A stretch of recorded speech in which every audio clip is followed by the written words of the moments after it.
Is our Lord and Savior. I thought that was her dog. Wait, why is the dog still going and she just turned around and walked away? Huh?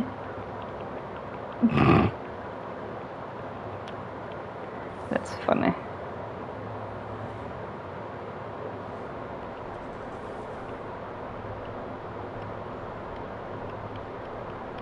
Is our Heavenly Father.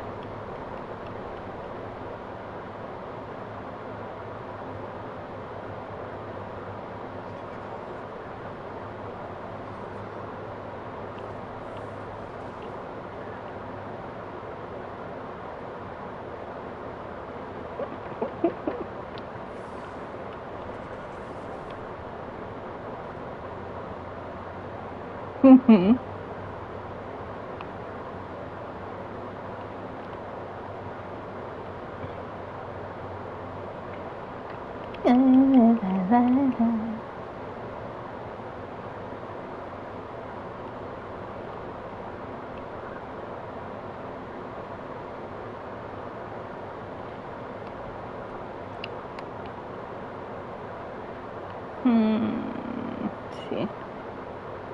Let me go up here.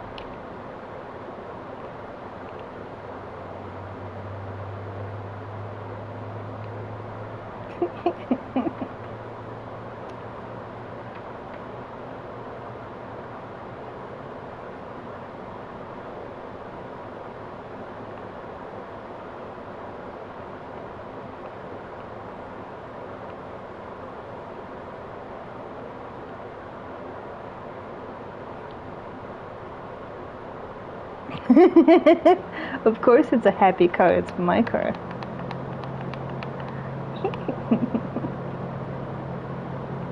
La la la.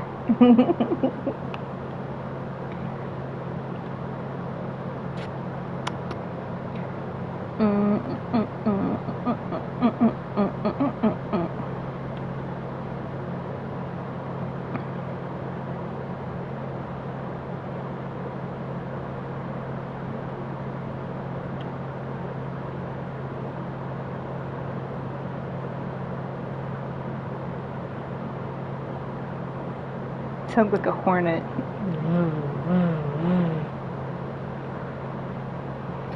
It's a really big hornet. Imagine if hornets were like that size and they fly by your head.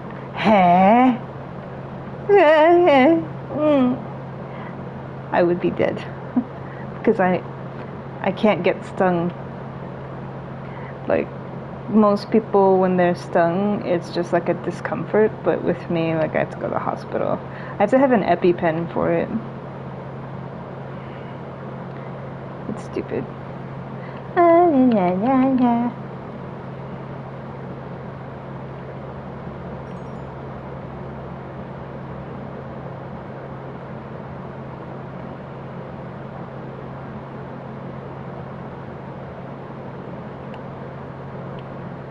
Okay.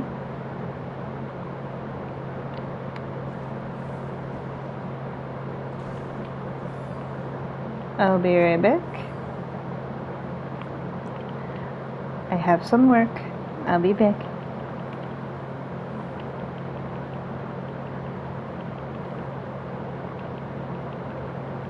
La la la, la la la. Wait. Oh, okay. Oh, my bad. I had the wrong thing. There we go.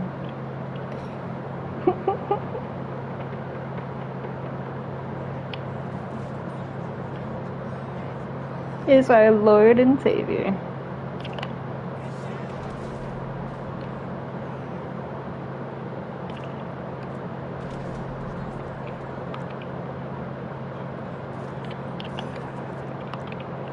There we go. Gee, it's so messy in here. You'd think they'd clean up a little bit when they have company. Huh. Okay. Do a barrel roll.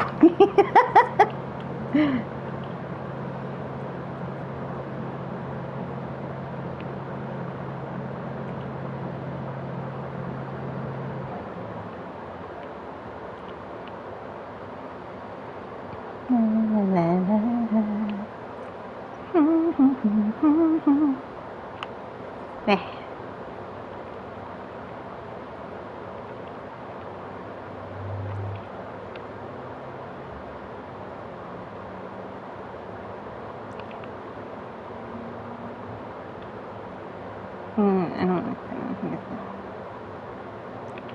There we go.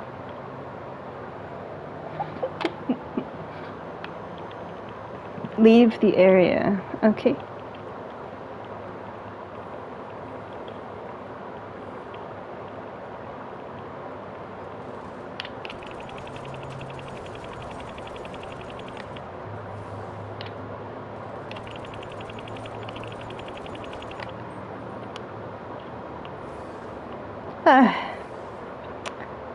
Crazy.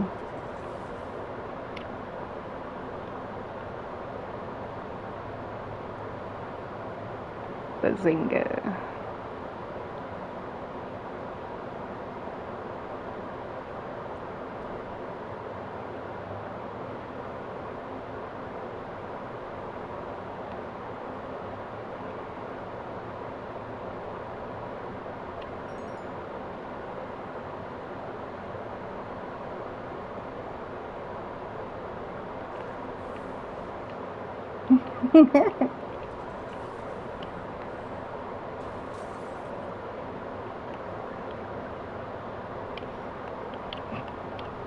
I don't know why there's a glass bottle out here randomly.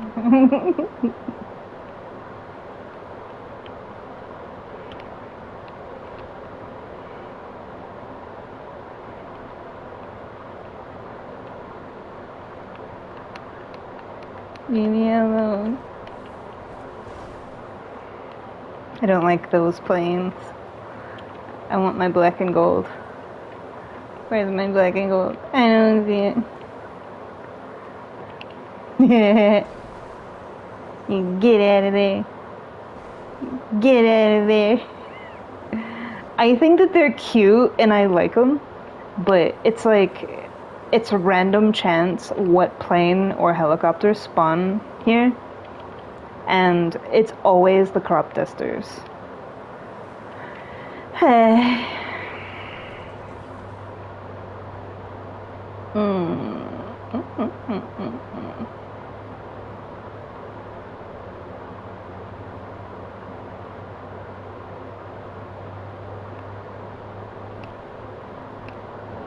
I'm gonna get my other car. You can get your car too. Oh, wait, let me put that away.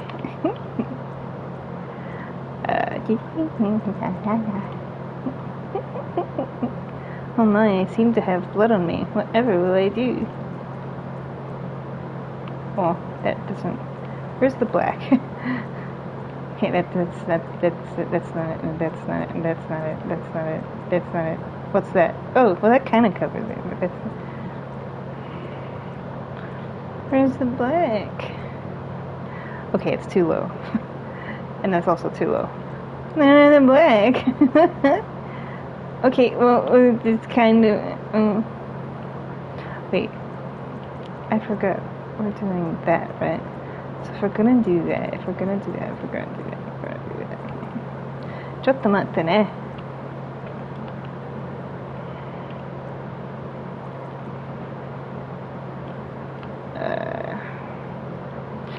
I'm gonna have to call it in.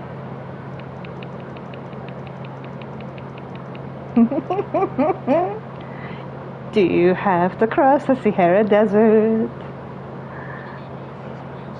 I've been through the desert on a horse with no name. It felt good to be out of the rain. In the desert, you can't remember your name, 'cause there ain't no one for to give you no pain. La, la, la, la, la, La la la la la. So we're gonna trash like the expensive cars? Got you. Okay.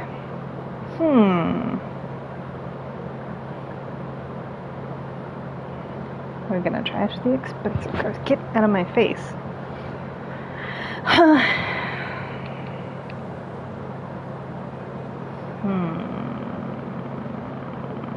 I'm just trying to decide which one.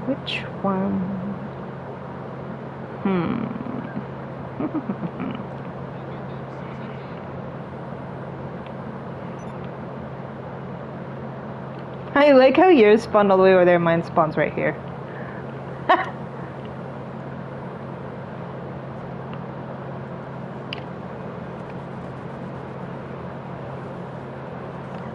Time to decimate.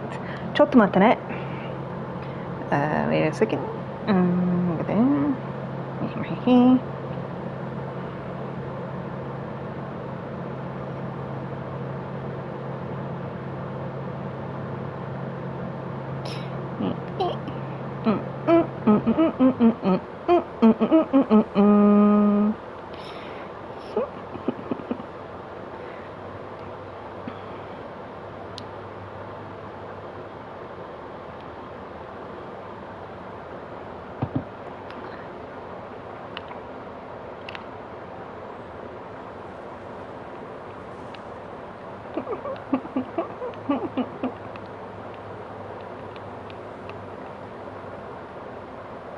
No, no, no, no, no, no, no, no, no, no, no, no, no, no, no,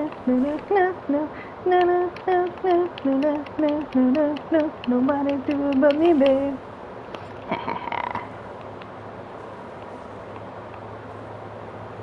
Trust. You got to trust. Still landed it though. Yeah.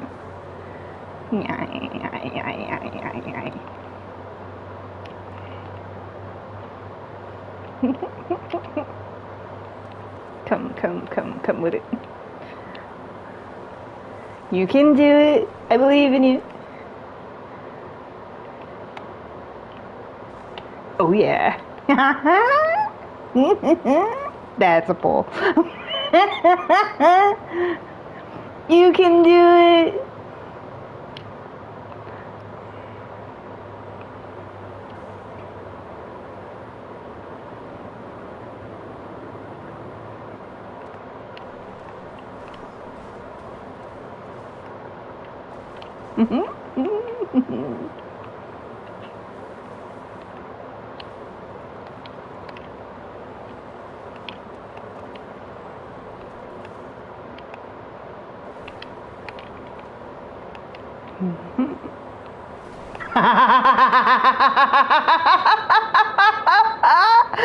The fact that you skimmed off the top.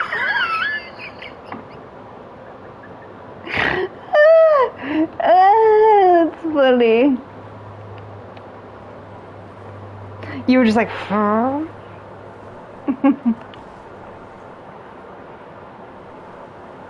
Hi.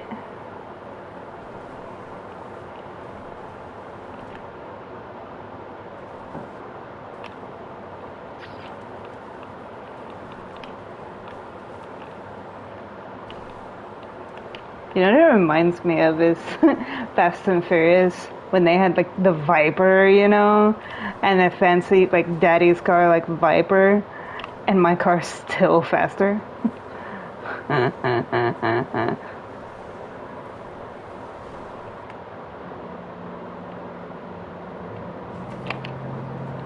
Oh yeah, oh yeah, oh yeah, oh yeah, oh yeah. Whip it, whip it. Don't mind me doing a glaze over.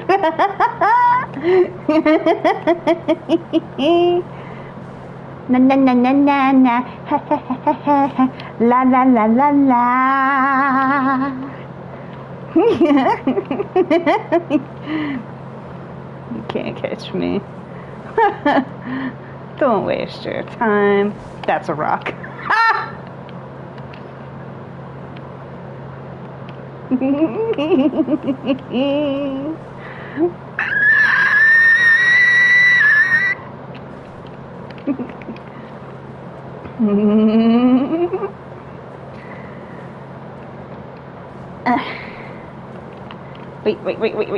We gotta. Recover. Wait.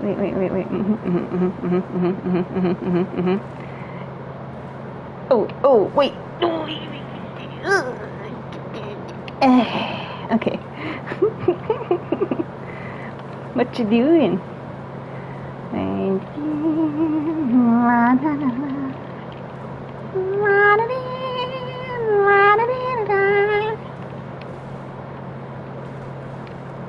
Why did they have to be there? You ruined my...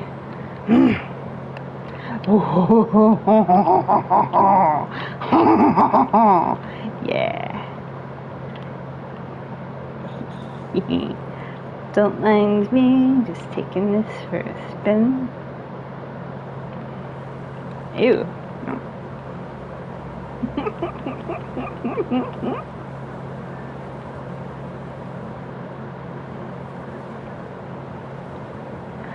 525,600 billion.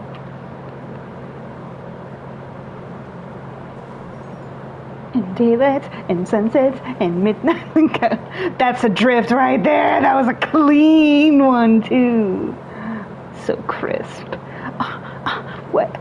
What the heck is happening with that car? This car right here was like glitching out. It was like... It was like twisting and spinning everywhere.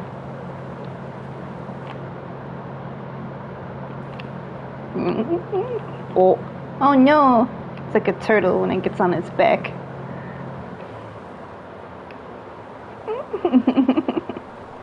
Yoing, yoing.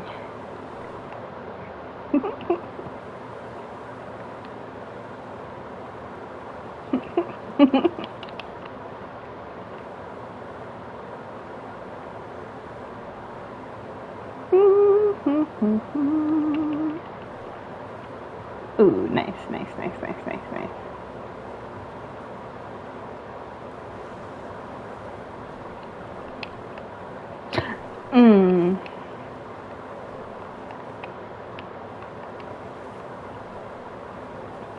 Thunderstorms? Okay. Word.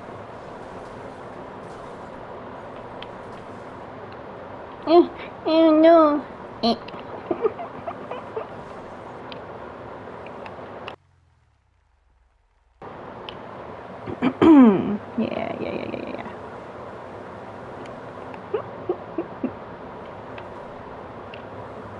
Ooh.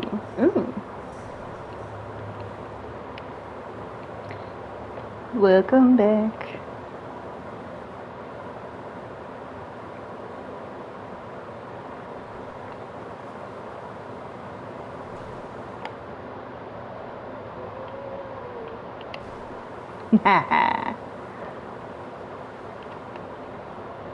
Eduardo? Oh, he has fruit.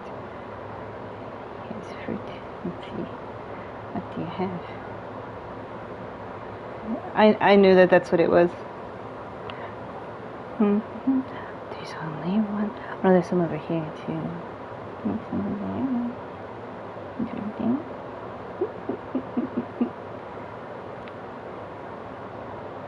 There's banana.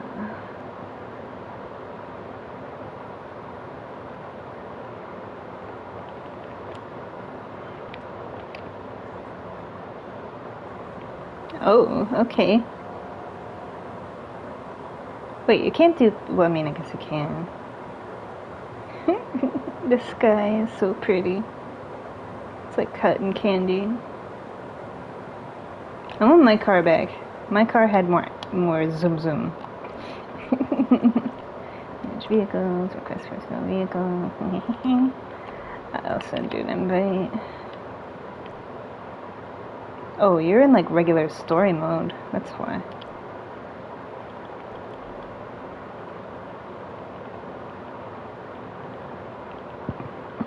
Mm-hmm.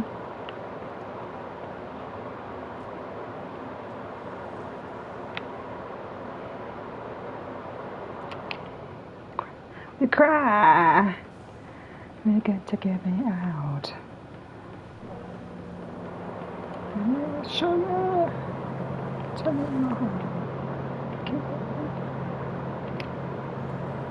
Ooh, precision.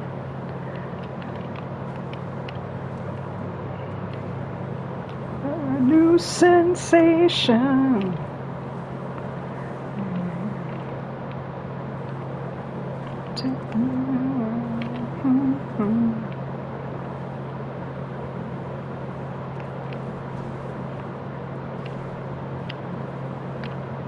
New sensation.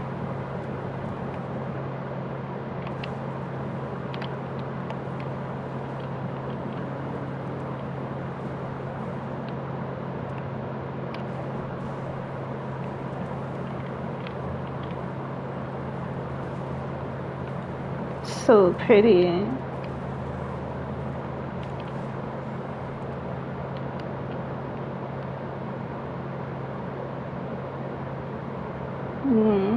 It's beautiful.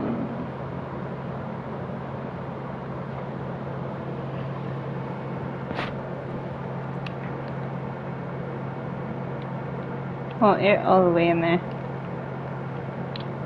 The sunset's pretty.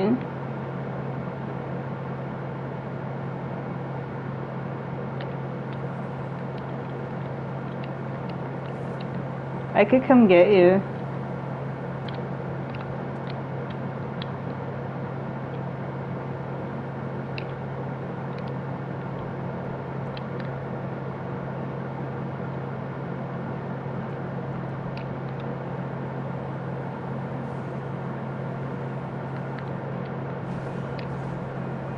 Get your grocery getter out of the way. What are you gonna do?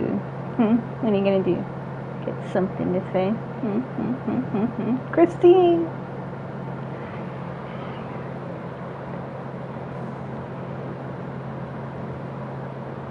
Can't talk if you can't catch me.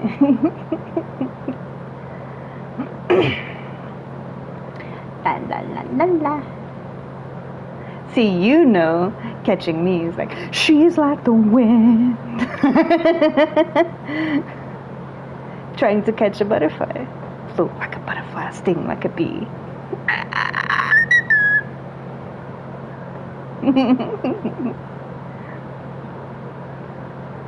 Beautiful.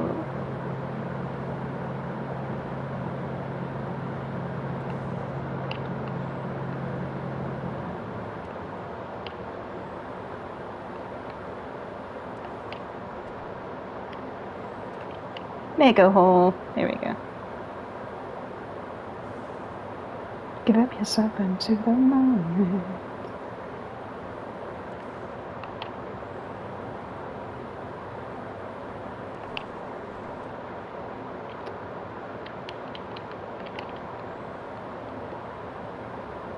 It's okay, I'll be there before you even find where my dot is. Just like last time.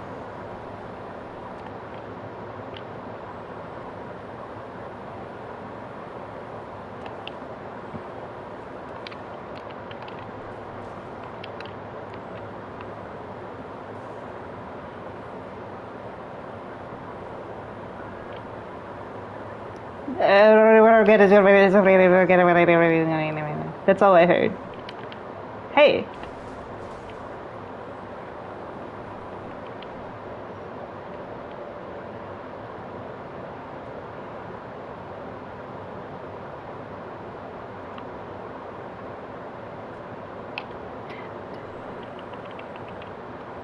You just buff that out, you know, it's fine.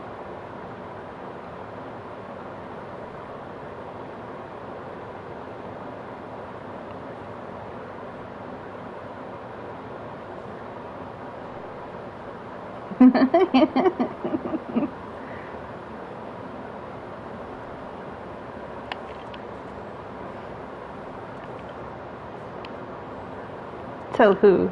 Something rude.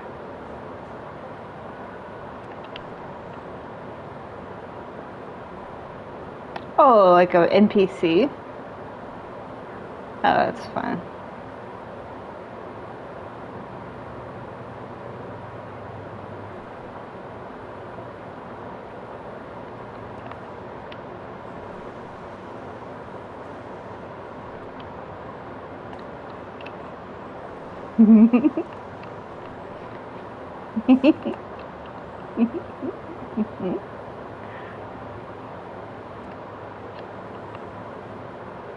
This moment, the last.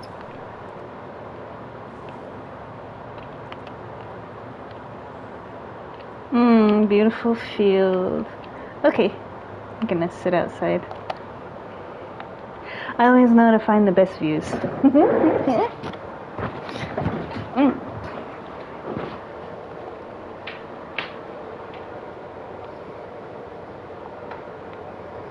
gonna take my phone. I'm gonna sit outside while it's still somewhat decent because the smoke is coming in. Like, the smoke from Canada, it's like created a haze, and it's gonna get worse. Oh yeah, you can see it.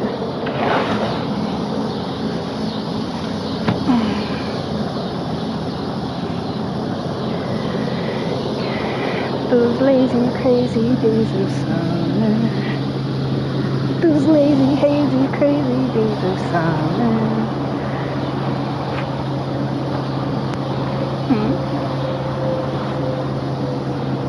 Yeah, that's why I said this is like the only time of year that the cicadas are louder than the city.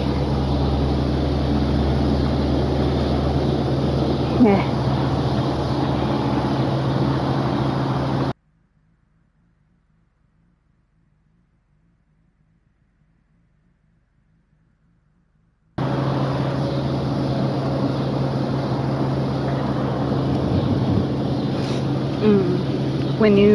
When I'm done with my stream and you go to sleep, because I know you're like 6 hours ahead of me, I will find a link for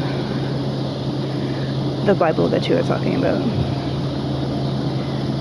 Because I know that it's hard for you to get things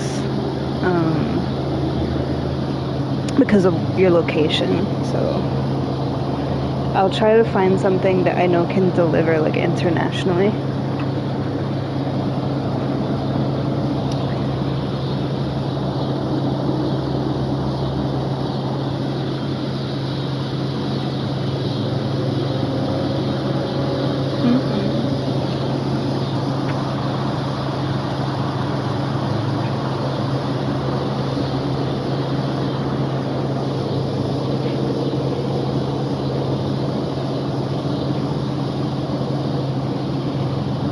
Wow, that's very specific. Only in Turkey. She should probably have that on the website so that way you know. You know.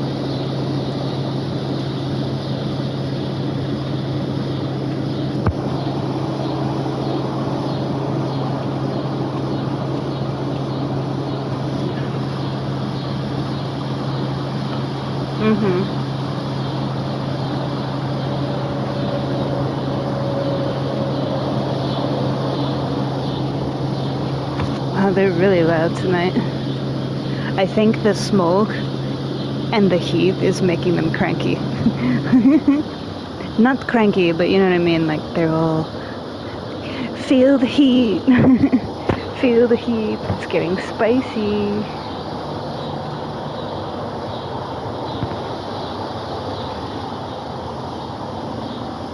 But they came late. Usually we have cicadas like starting in May. They didn't show up until July, so they're late. So we might have them until like October, something like that. Because usually they're only here until like early September.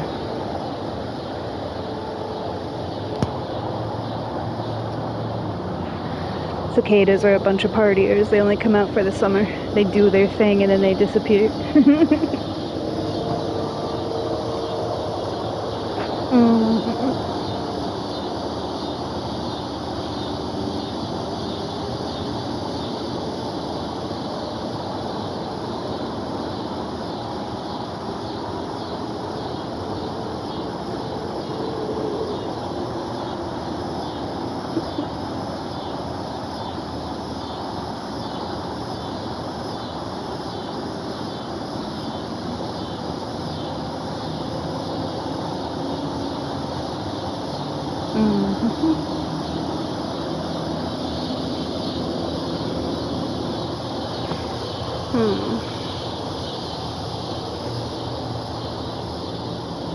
Is it still thunderstorming there?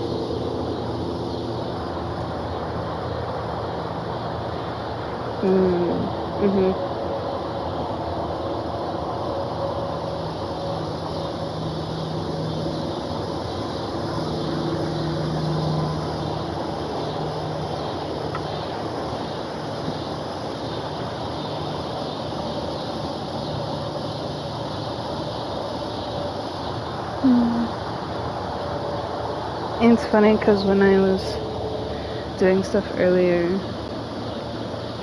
everybody was talking about like the haze and like so many negative things, and I'm like, but we're still here, and you know, like yeah, it sucks, but to me it's like I still look and I see the sky, and it's just beautiful in a different way, you know.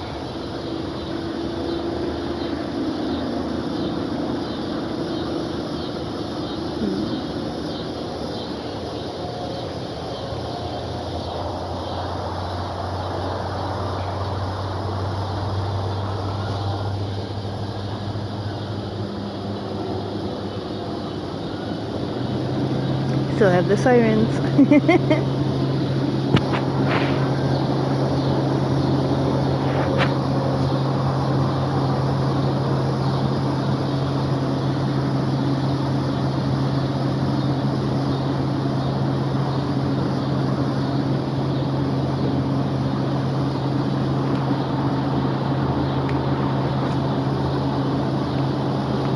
Little birds in the park across the street. Birdies.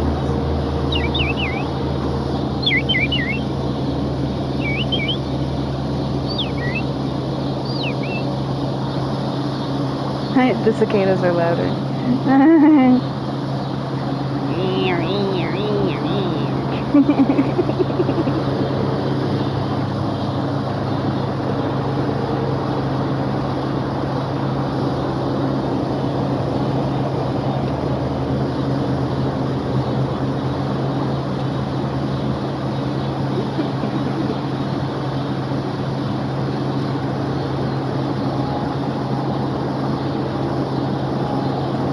Are you doing something tomorrow?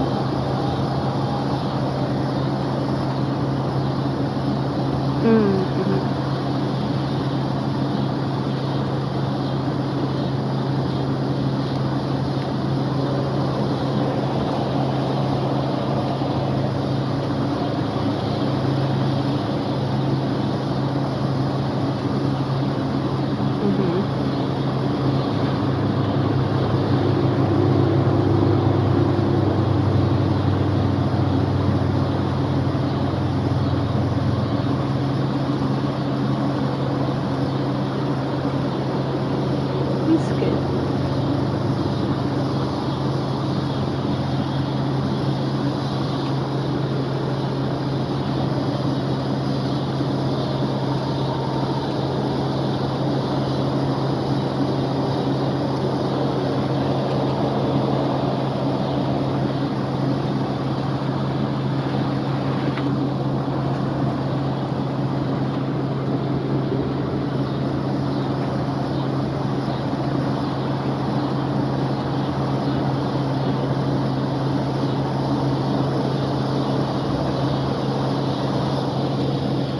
What did you think of Exodus?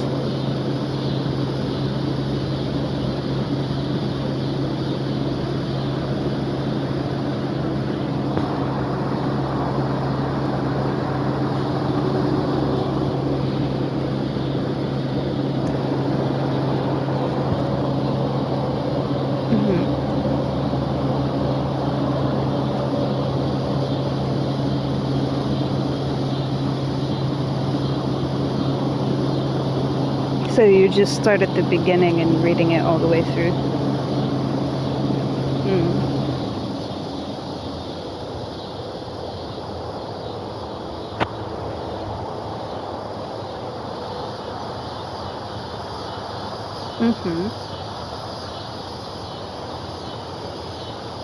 Is there anything that like stands out to you so far that really like made an impact that you've read so far?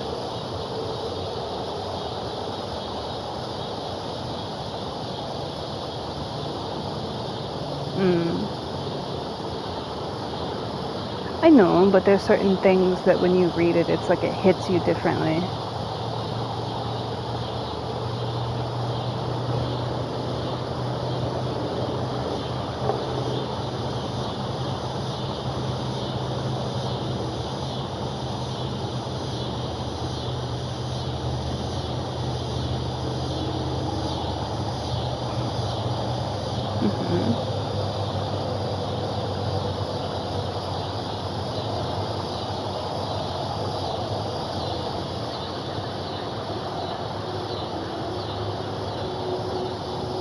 Because you have too much. Yeah.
I listen to different stuff. Some stuff is very soft and peaceful, and then some stuff is like full of soul and conviction. So, because when I talk with him very softly, and the way that I express to him is my own way, the way that he made me. And so sometimes it's just gentle songs of like love and like rejoicing and just like more from a tender heart. And but then I have some playlists that are just like R&B, like soul, like projection and conviction. So I feel like everybody's different.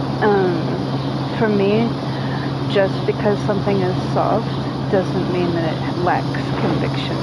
It just means it's a different way to express how you feel.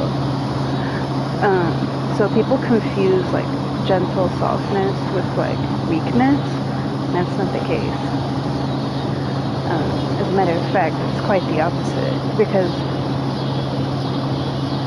people like me that are soft have to be strong because we're soft and we endure. And so it's not so much, to me, it's not so much how it is said, but what is said. Because you can, I do it every day. It's like I whisper and gentle whisper sometimes, but what I'm saying and what he says back to me is so powerful that it might be a soft whisper to him and a soft whisper receiving, but just that whisper can move mountains if you listen. You know, so I don't care what other people think. I don't care if people think that I'm too soft or too gentle or too naive or too whatever, because I know that my heart is full of love and passion and compassion, and how I express it is my own way, just like they have their own way, you know?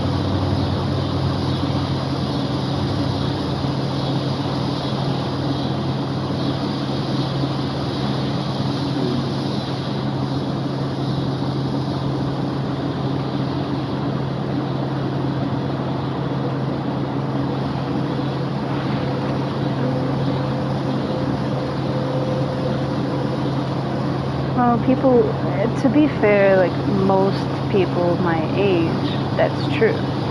But I'm not most people. I've been through hell. I've endured more than most people do in a lifetime, 5 times over, in my short years. And I was always more of an old soul that listens and absorbs, the silent observer. And I love to learn, and I'm very adamant about taking in and absorbing and learning and being humble enough to know that, you don't know everything. People equate age to wisdom. There is some wisdom to go with age, but I can tell you there's people that are 80 years old that, a teenager is more wise. But I do believe in respecting your elders and honoring people who are older than you because they have lived longer, yes. But it's not about the number of years in life, it's about the quality of those years, the experiences in those years. And that's different for every single person. So when you compare things, that's where you run into trouble, because I feel like comparing people, comparing age, comparing gender, comparing race, comparing experiences, you're always going to fall short because no one has lived the same life. So you don't know what that person knows. You don't know what they've been through. And I believe in being humble enough that I can, it's like he says, the teachable, the humble, the meek, if you're beyond reproach and you think you know everything, you're always going to fall short. You're always going to struggle because you're not willing to receive. You're not willing to accept the fact that you don't know everything. So you just keep making the same mistakes over and over. So it's like until you succumb to that and open yourself up to what he has to show you, nothing will change. And you can't receive his glory if you're not willing to receive, is the thing. So,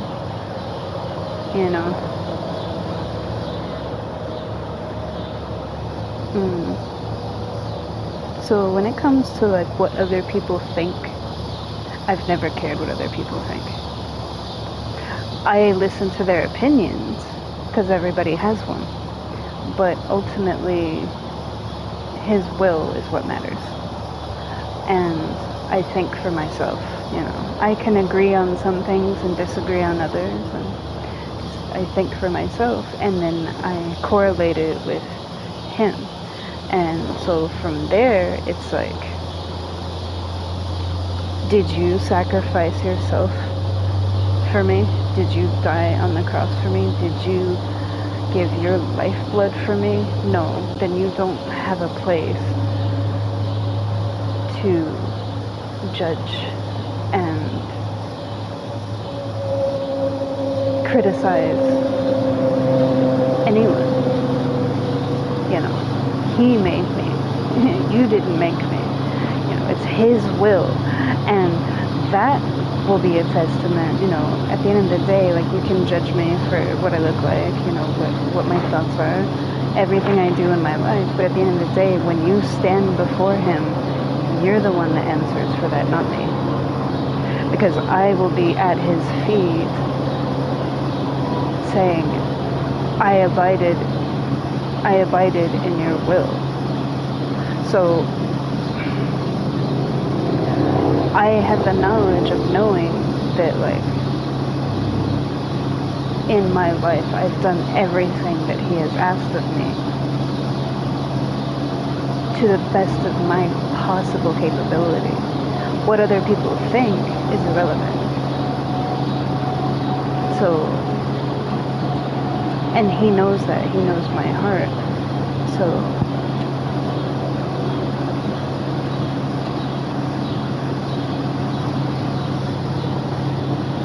It's like when you were saying earlier about,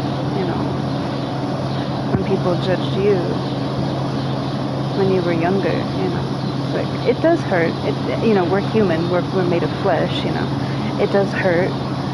But as soon as I have the emotion and let the emotion pass through me, it's like almost immediately I'm like, they're not him. You don't have that power over me. You don't have that, you did not create me. You did not put me here. It's not your will that I'm following, it's his. He gave his life for us. He is the sacrifice. And no one,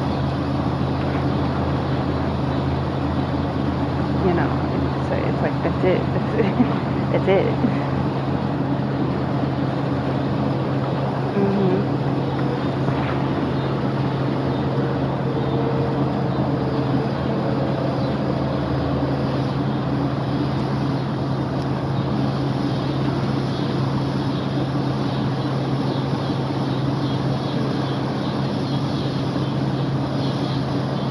Yeah, and that's the whole point. It's like they're looking at life through their lens of, well, this is what happened with me. This is what I went through. But everybody's life is different. And it makes sense, it's like you're trying to help or, you're trying to, sometimes it makes sense. But when there's a difference between helping and controlling. And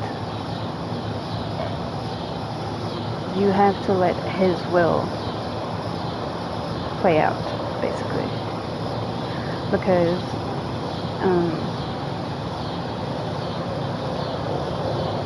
there was something that I was going to say when you were saying something and now I forgot.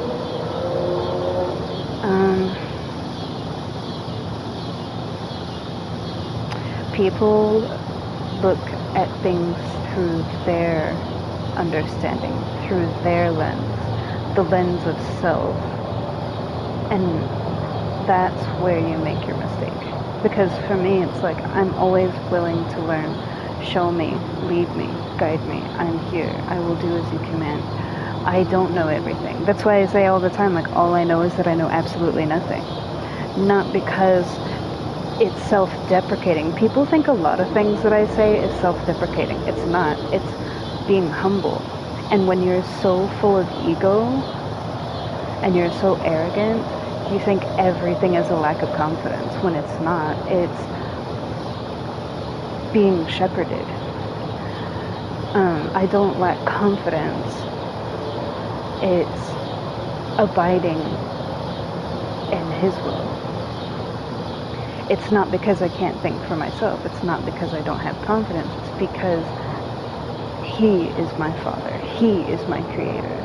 He gave his life. He sacrificed himself for all of us. Whether you acknowledge that or not, that's on you. But that's not a weakness. I think for myself. I make my own choices. I have confidence. But because I don't allow other people to step all over that, that's where I have problems. Because, well, I don't have problems, but like they have problems with me. And so it's like, oh well, like yeah, that's not gonna change, so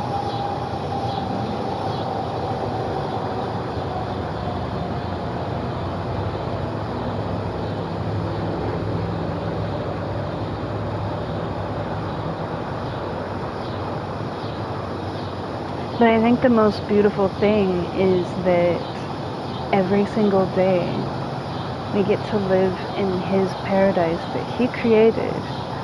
And every single day there's something new. It's like every day is an adventure because there's something new that he has, in his will for you. And there's always more to learn. So I see every single day as like this beautiful possibility, this wondrous possibility, So single day is like a blessing, as like wondrous possibility.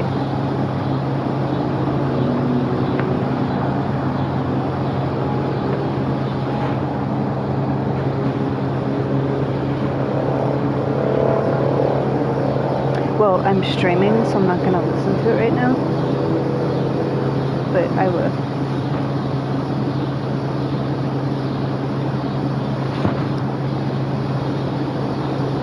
Yeah.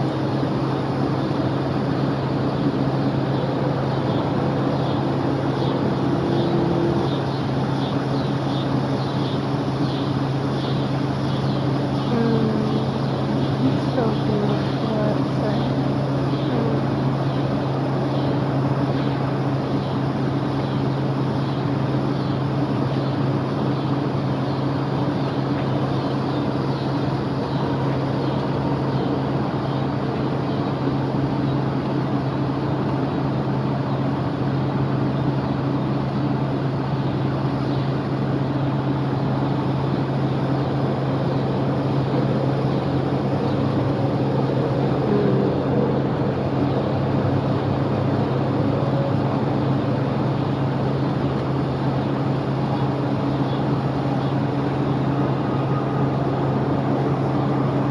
Sorry, my roommate wants me to place an order for them. One second.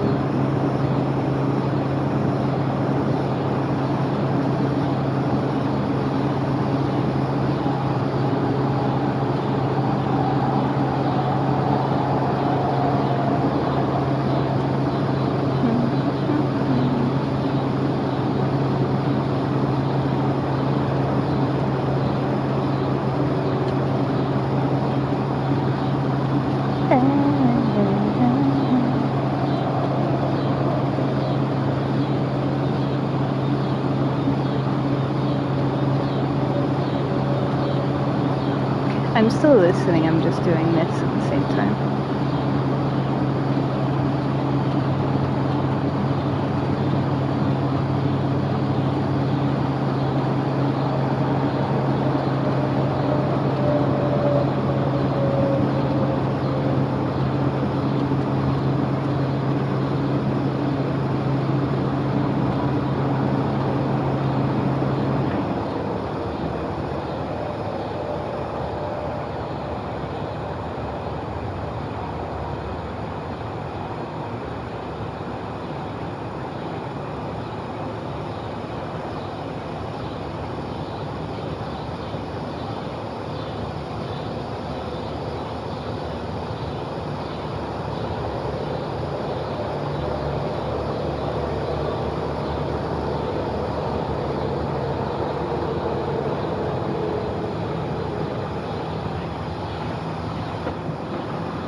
Yeah.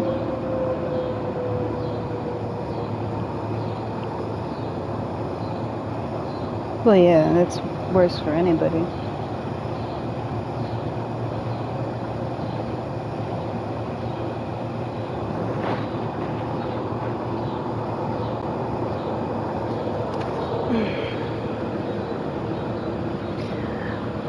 I've had people tell me that my whole life, they're like, for your age, the way, like, basically the way that I do things, the way that I think, the way that I handle myself, the way that I carry myself, the way that I speak, the way that, pretty much everything that I do, they're like, you basically are like way beyond your years. Like, I have people like Lee, who she's in her upper 30s, and she's like, my parents aren't even like that. And her parents are like in their 60s, you know. And so, you know, and when I was in school, it was the same thing. It was like I was always the youngest. I was always like 4 or 5 years younger than everybody, but it was like I was the parent, you know. But at the same time, it's like I have the heart of a child. So it's like I might know how to get down to business and do what I need to do and like crack down and like, okay, put in the work, grind, do what you need to do. Anytime any little thing happens, like, okay, this is what we're gonna do. Always have a plan, like always, you know, because things in life pop up, things in life happen, and I think having that positive approach, like the proactive instead of reactive, being proactive is like, okay, yes, something might happen, but instead of just freaking out about it, it's like, okay, this is what I'm gonna do, you know. Part of that comes from being in survival mode my entire life, of not having the luxury of wallowing in emotions, of having to respond immediately. Otherwise, it's life and death, you know. Living in such a way that it's like, it's not an option. There is no option.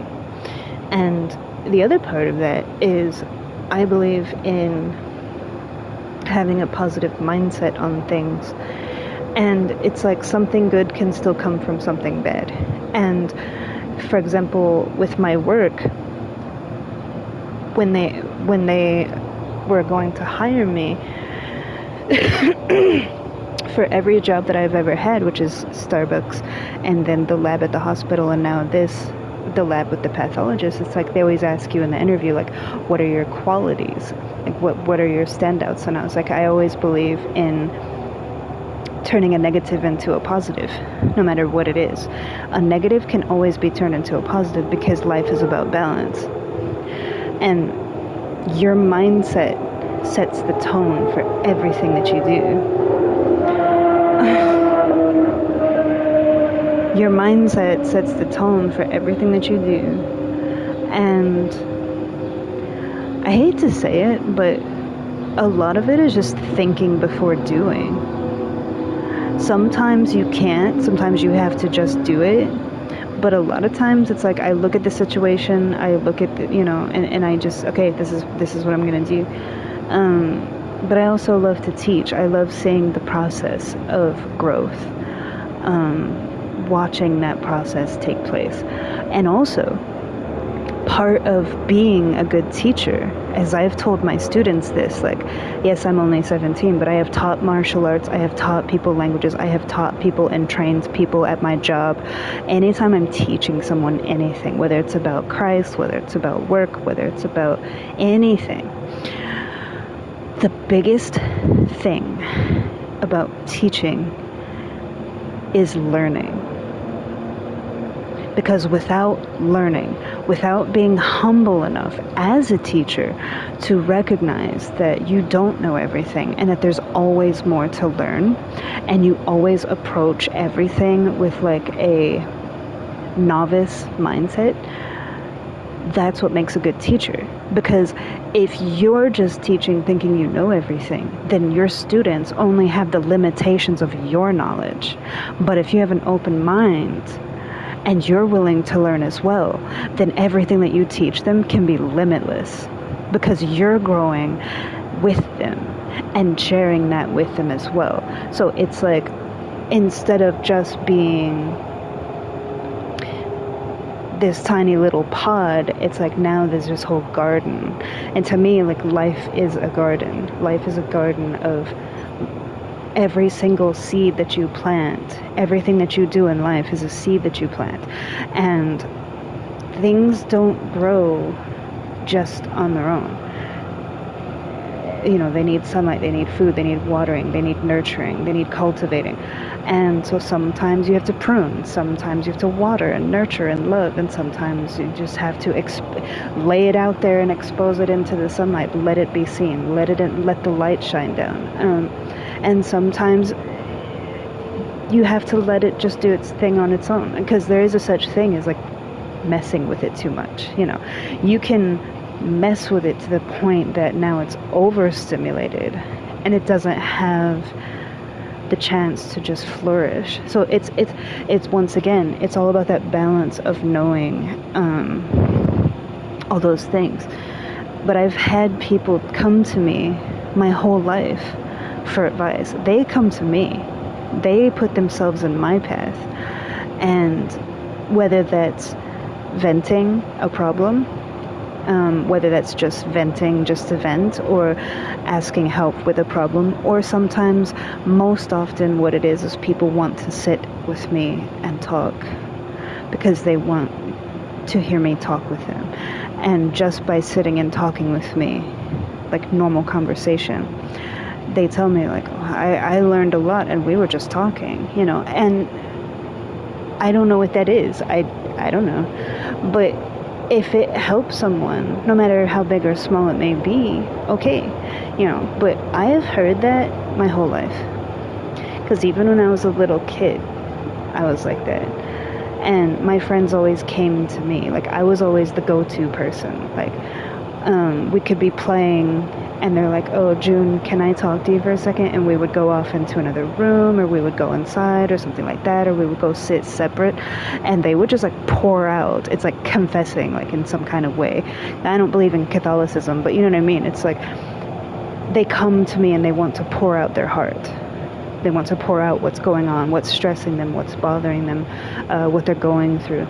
And to this day, from the time I was a child even to now, I can be sitting in the park and I'll have people constantly, it happens almost every time, where they sit next to me and they just start talking, and they start talking about their life. That leads into other things, and before you know it, it's like I'm talking with them and they're just like, this is like the best conversation I've had in a long time, and I appreciate everything that you said. And it's like, for those few moments,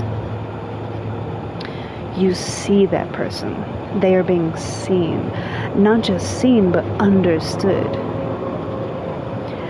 And to me, that matters, because everybody goes through stuff, But yeah, you're not the first person to tell me that. And I'm not perfect. I go through things that it hits me out of like left field, But even when that happens, I go through it, I figure it out. It might be crazy, but that's life. That's all a part of life. And that's why when people say that, like, oh, I'm just something pretty to look at, I'm just like the dessert portion, like, oh, you're just supplementary, everybody needs like a little dessert. Like, basically they treat you like, oh, well, you're just young and pretty, you don't have depth, you don't know anything, you don't have meaning. To reduce me as a human being that was created by God as his child, with my own gifts, my own mind, my own being, to reduce me to just something pretty. Like, oh, you're just another pretty face. Oh, you don't know anything. You haven't lived long enough. You'd be surprised. Because as much as I've talked about in like the last year, there's a lot that I haven't talked about. Not because I don't want to talk about it, but because it's like, well, there's certain things I just don't talk about. But then you get into like this comparing and contrasting, and it's like no one should ever be made to feel less than for their age, their race, their color, their beliefs, who they are.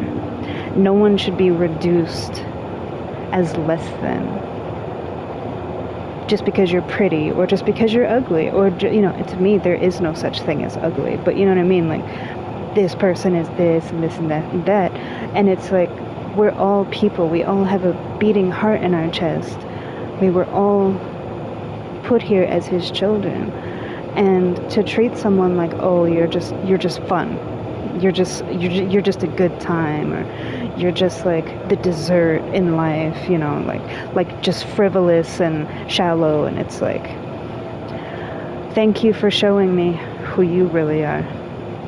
You think that you're telling me who I am, but little do you know, you're telling me who you are. In so much. It's like the more you talk, the more you're telling me what kind of person you really are. Because how dare you? And the main thing is, I don't owe anybody a justification for who I am. It's like, I know who I am. He knows who I am. I know what I'm capable of. And I know why I'm here. And that's to abide his will. So for someone to come along and just make you feel like, you're basically just one thing, that'll be your biggest mistake. And I don't even grace that with a response, because it's like, okay, got it. You just told me everything I need to know. And it's always people that, like, they think, oh, I'm going to tell you something, I'm going to educate you. It's like, little do you know, you just gave me so much information of the kind of person that you are. Because we are all his children. And no one is better or worse or less than or above. And it's like, until you realize that, you will always be lost. Because people are not a point system. People aren't meant to be broken up into categories of like, oh, this one's this one's that. Like, you're the one that's blind. You're the one that's lost.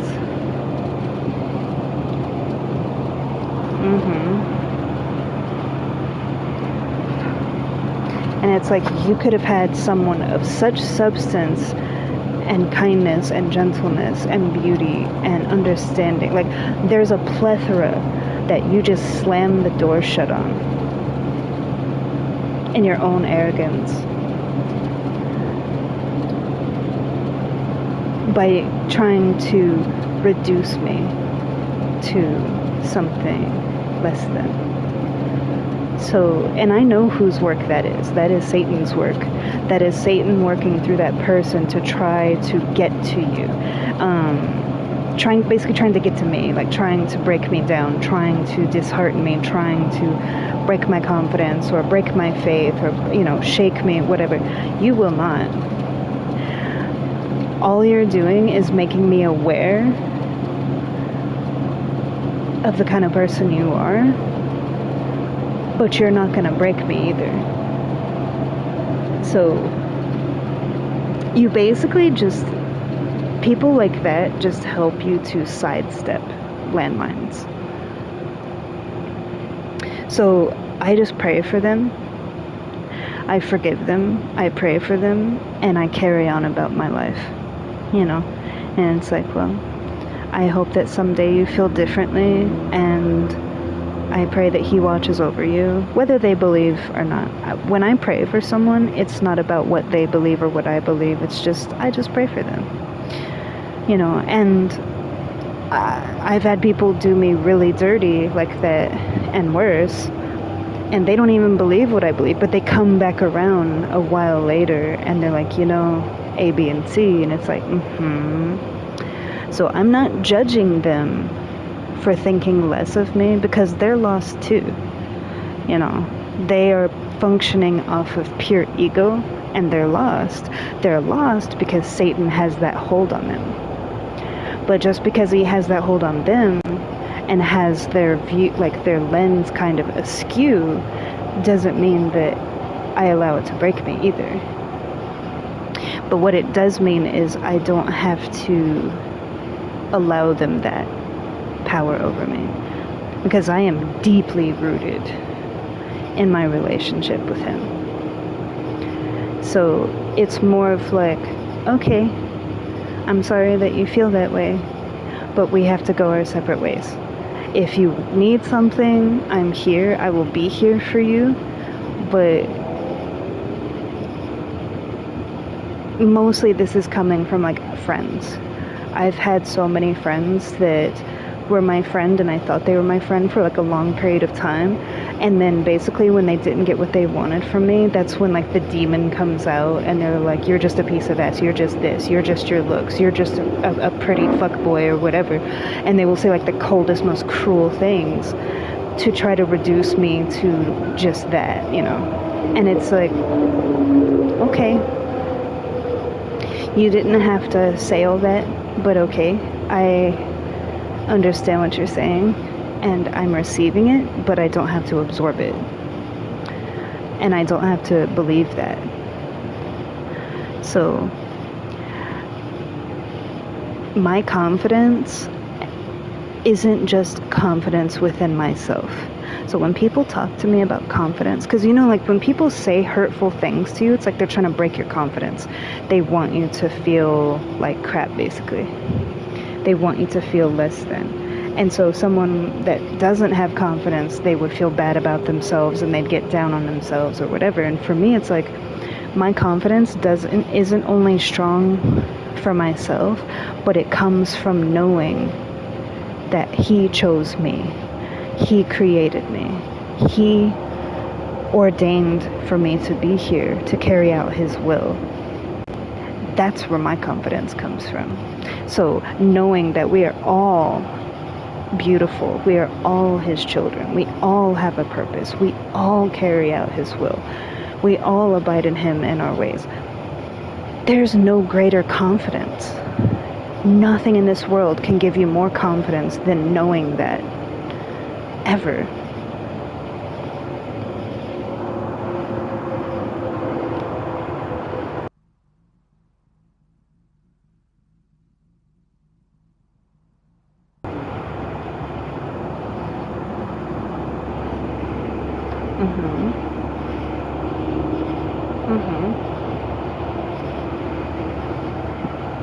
Yeah. I didn't teach you to build a shield. It's that the shield was already there through him, and you just had to see it. Because it's like, for you, it's like you needed that shield of protection because you've been hurt so much. That shield was always there, but it doesn't come from you. It comes from him, because with him, it's always there. He is always there. It doesn't go away. And it's the strongest shield that exists. There's nothing stronger.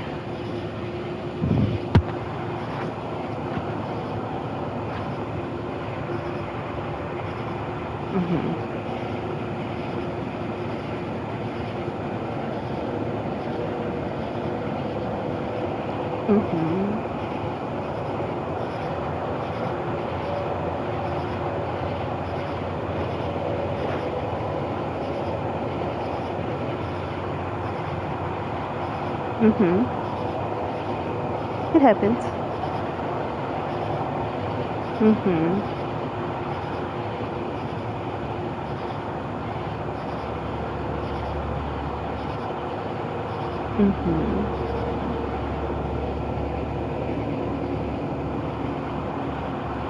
That's why I say you don't need anything. I have said that always.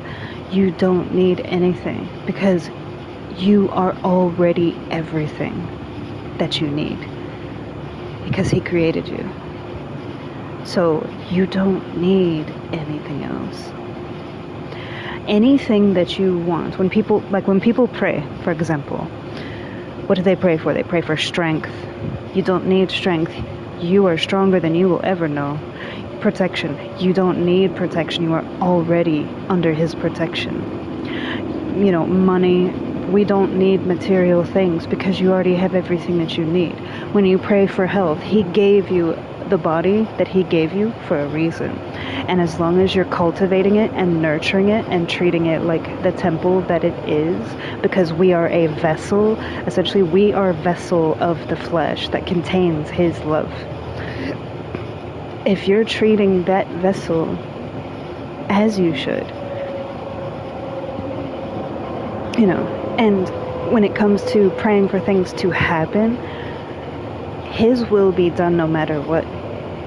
If you pray for a new job, you might not be meant for that job. So if you take that job and you're not meant to be at it, what happens? Oh, you get fired, or you quit, or you don't get along with people. Something will happen for you to leave that place because that wasn't it. So when people pray for things, most of the things that we think that we need, we already have.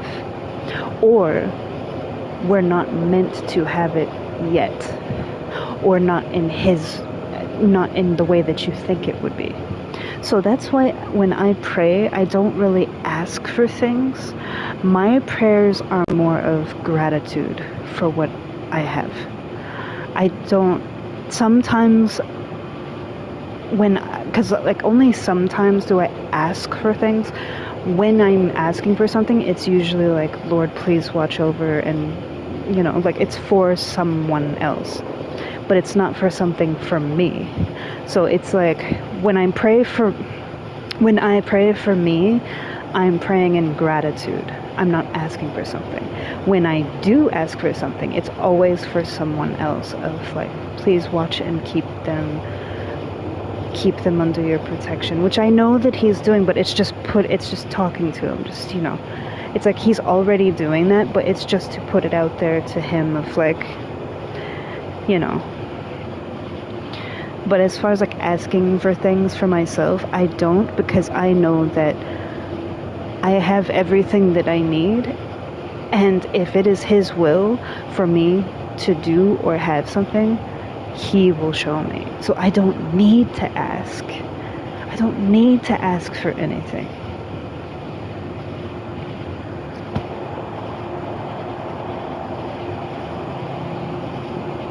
But that's just me personally. Everybody's different.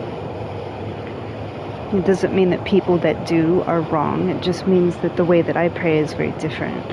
And a lot of the times, my prayer is just talking to him or whispering softly to him. It doesn't always have to be specifically a prayer. It could be thinking. Yeah, so, it's, everyone's different.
See, the thing is, when you pray for strength, he's not going to just give you strength.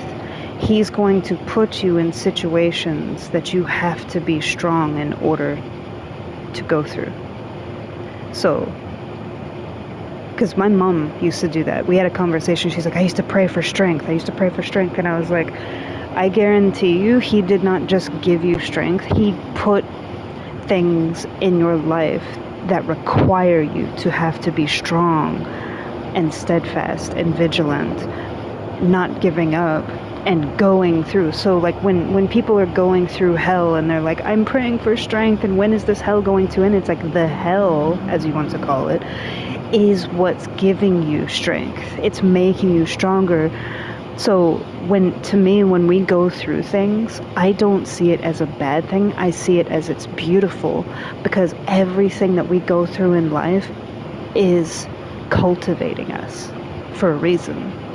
So it's like, when people say, how can you be so positive when you've been through so many things, like with my father, with abuse for years, my best friend is abusive, like my health and stuff, and bad things that have happened to me, and they're like, you're always so bubbly, you're always so positive. How can you stay so positive when you've been through all of this? I couldn't go through that one time and not be messed up for the rest of my life. You went through this every single day for half your life. How are you not like in an insane asylum, like banging your head against a wall, or like doped up to the eyeballs on medications? And I'm like, because I look at it like everything that happens in life happens for a reason.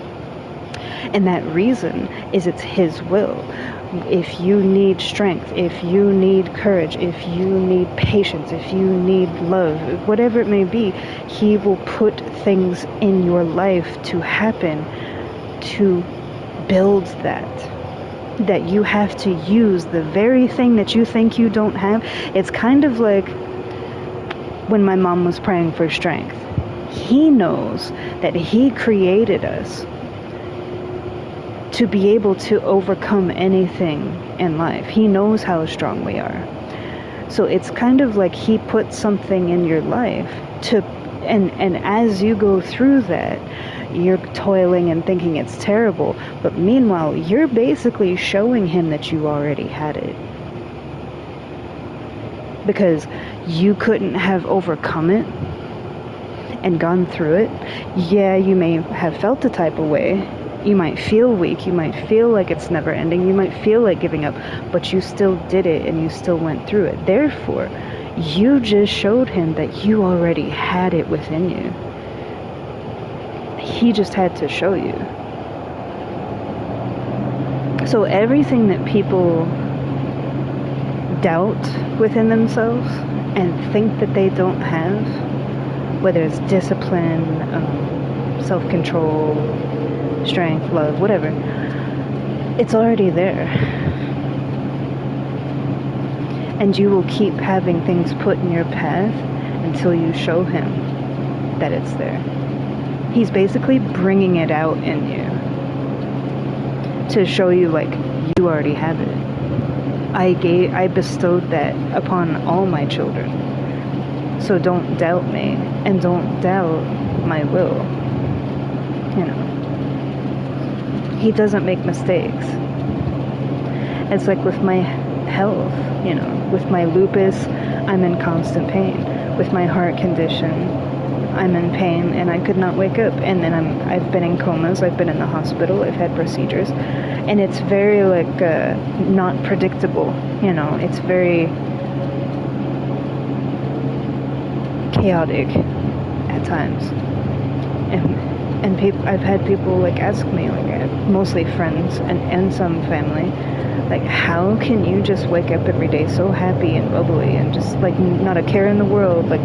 You would never know that you live with all of this stuff that you've been through, with all the abuse, with all of the hurt, with all of your health problems. And they're like, if I didn't know you, I would never know that you have that. How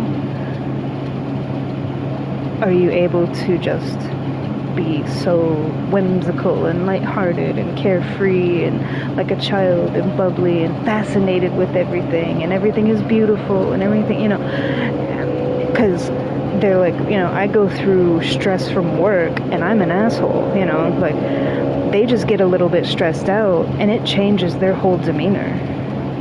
It changes the way they look at things. They get depressed very easily. They get upset very easily. It changes them. And for me, it's because even when the bad things happen, he's showing me who I am, who he is. So I can never look at it as from that kind of lens.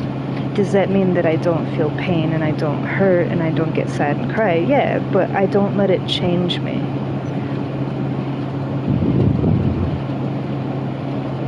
Because it has a purpose. It does. And I know this because I was born with my heart condition.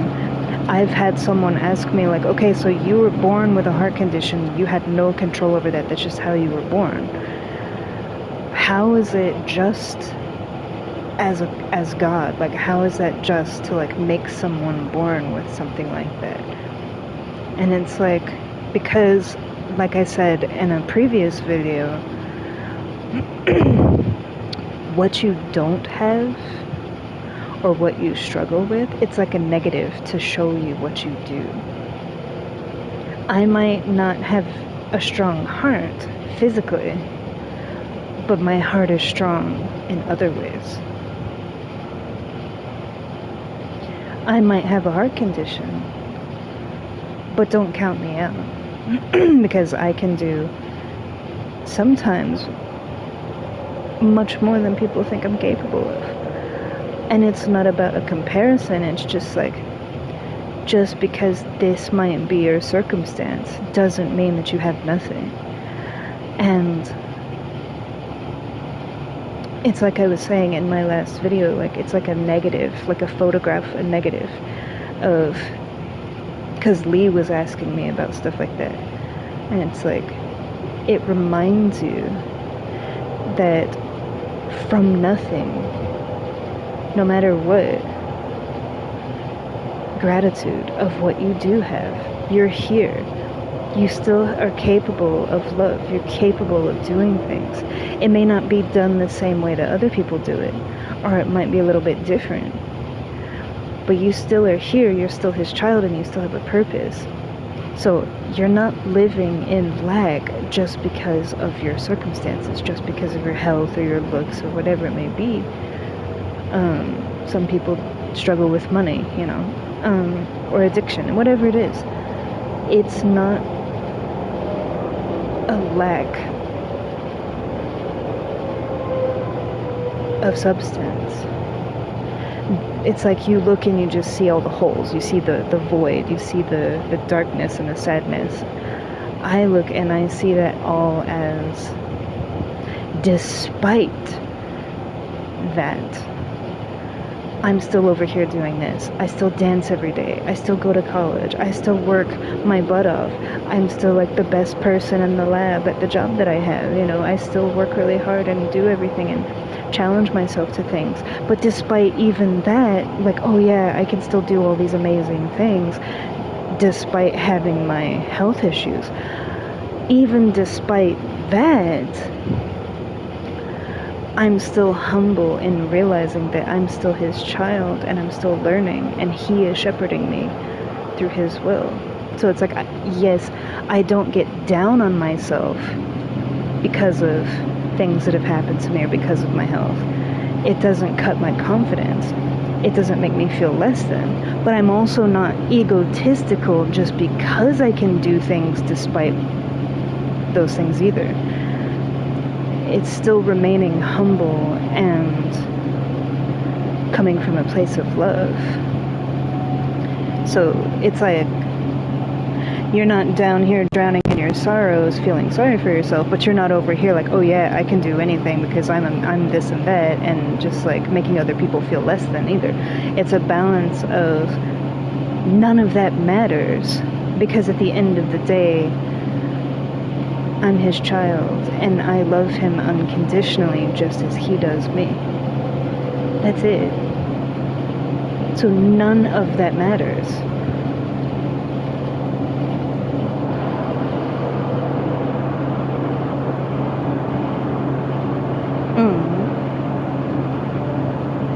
I'm sorry. There's certain things that I get really like about.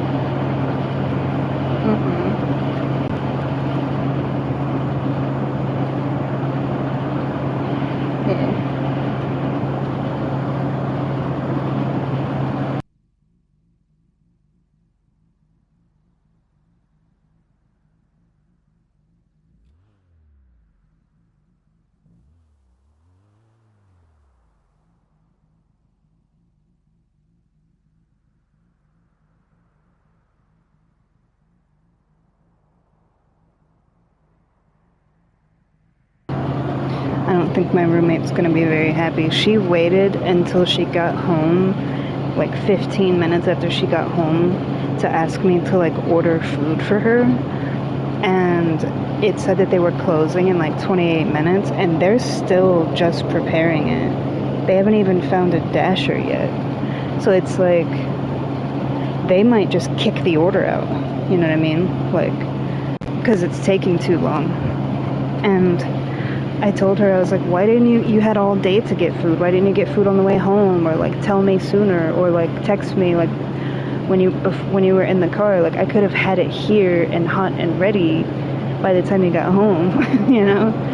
Now she might get it or she might not. We will see. But I told her, I was like, don't wait till the last minute to do that. Especially when it's like, it'd be different if it was the middle of the day, but it's like, if they're about to close, waiting till the last minute, it's kind of like a roll of the dice, you know. But I understand, because it's like, when you work all day, like, sometimes you just don't want to cook. So I get it, but it's like, you could have told me this like 2 hours ago.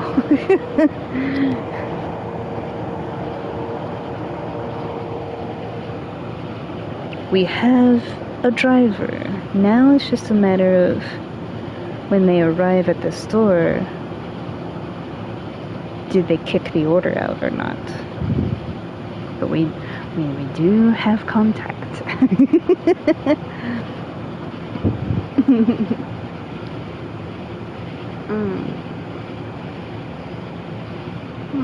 I can kind of see the stars through the haze.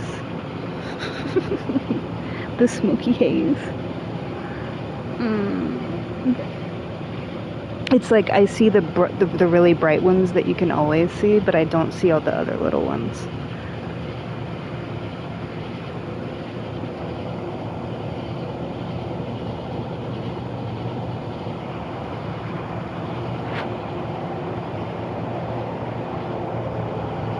La la la la la.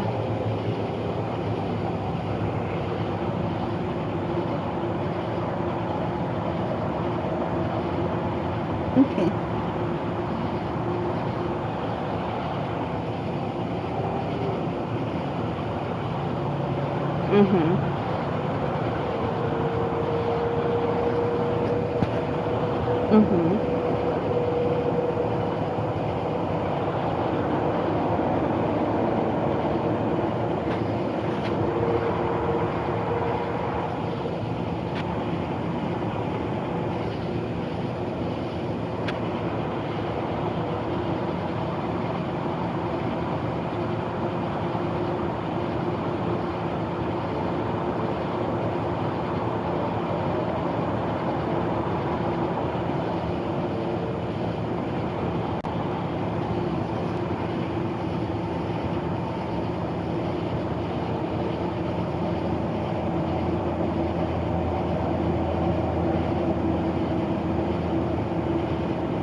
Really? He likes my art? What? What did he say?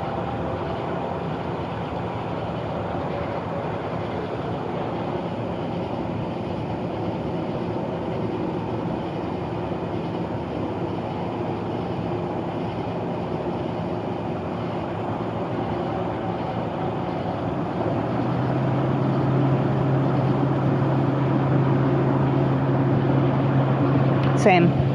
I'm self-taught. I'm self-taught with art and musical instruments and language. Like, I never took anything to learn to play the cello. I didn't take anything to learn my art forms. It's same thing with dance. Like, even though I go to the ballet studio, they don't teach me dance. I show them the dance and teach them, and then I help the other dancers.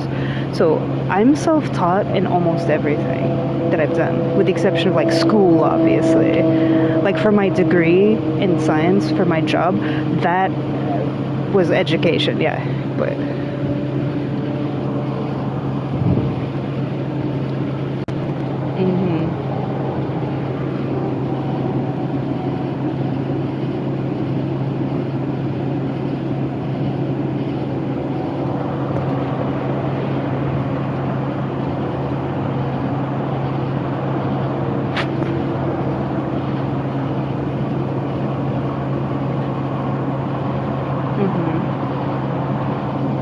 See, I'm kind of the opposite. I create my own techniques.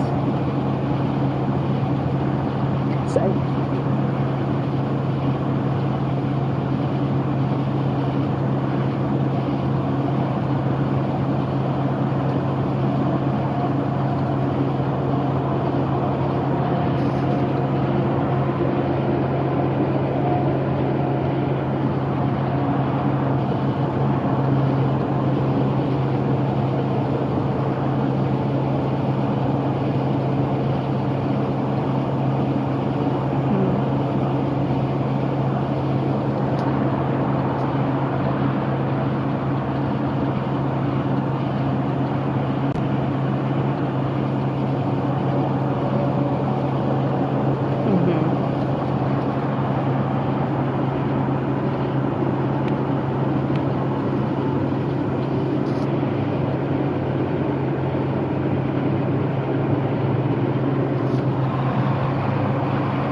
yeah.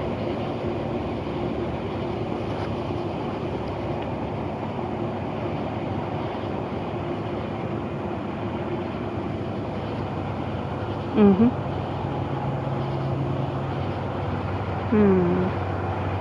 I will.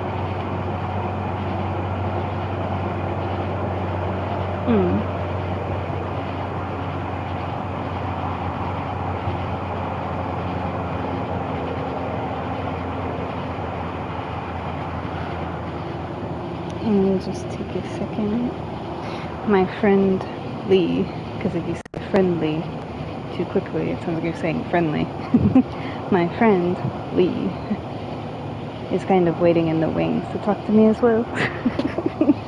She's been waiting a long time. So let me just send her an invite.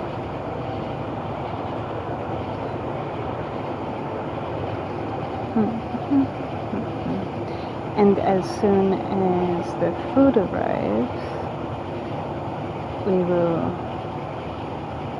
play. Hi. Yeah, I was talking to my friend. I'm streaming, but it was mostly a lot of like because yeah, it's a lot of back and forth. I did.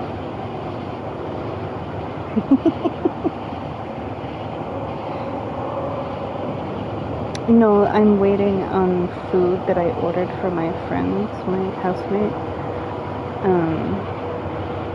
It's one of those things where it's like I have to order it, I have to go outside the door and pick it up and put it in the kitchen. So it's like I have to basically do everything. So I'm waiting on all of that to pass before I actually like start to play, because I don't want to be in the middle of doing something and then the food's there and it just sits out there. So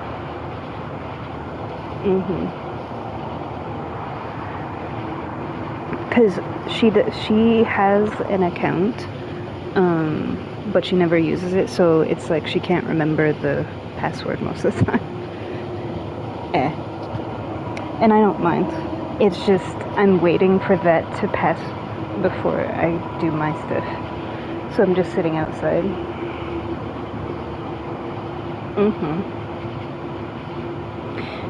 Just talking. Yeah.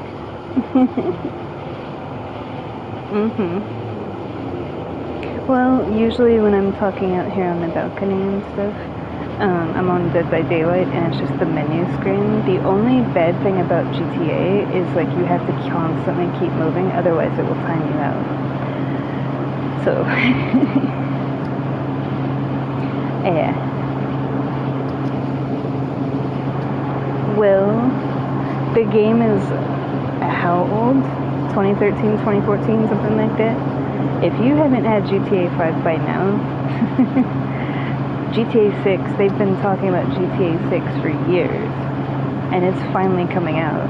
So to me, it's crazy to buy it like 6 months before it drops. Not even 6 months. It comes out in November. So, like 3.5 months from now. Yeah, it's crazy. The main thing is it's like they gave a release date because it was supposed to drop in the spring. Like basically it was already supposed to be here. They've pushed it back for years, but they finally said this is the date that it's gonna come out. So people are worried that it's gonna get pushed back to Christmas or pushed back to like the springtime or something like that. Because when you think about it, like, yeah, it's like in Miami, so it's all like summery and that kind of thing. So it would make sense to have like a game set in Miami like in the spring and summer. But when you think of it from a marketing standpoint, most video games drop in November because of Christmas in December. So they get all their pre-orders in November for Christmas. So that's why November is like when most games come out, like the fall, to prepare for winter. Yeah. Usually like fall and spring is when most games release. Because some games release before the summer and some games release before Christmas. So it just depends on like what their target market is. And because it's an international online multiplayer, like they want the biggest market, which is going to be your Christmas market. Like, it's going to be sold out everywhere. But, at least for the physical copies. Digital, they're going to make billions, I think. I think this is going to be probably the most purchased game in history. Because people have been waiting for it for over a decade. I think it's going to break records everywhere. This is my personal opinion, but based off of my knowledge of video games and video game history, it's kind of like with movies, you have like, you can always tell what's going to pop, like what's going to break the records.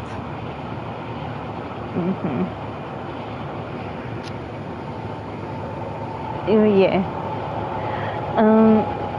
I might actually. I might play this a little bit more and then play Dead by Daylight a little bit after.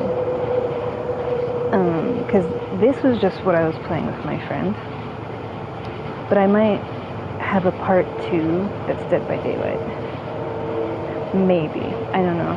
We'll see. Because the event is over tomorrow.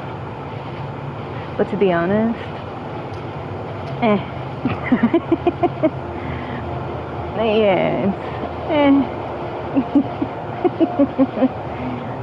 I'm not falling all over myself for it.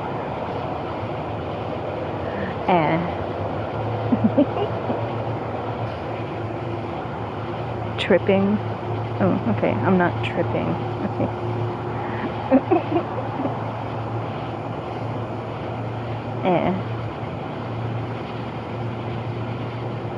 I don't know what you were talking about earlier. All I know is you sent like a whole bunch of paragraphs on my post. And I read them, but it was like, I have no idea what you're talking about.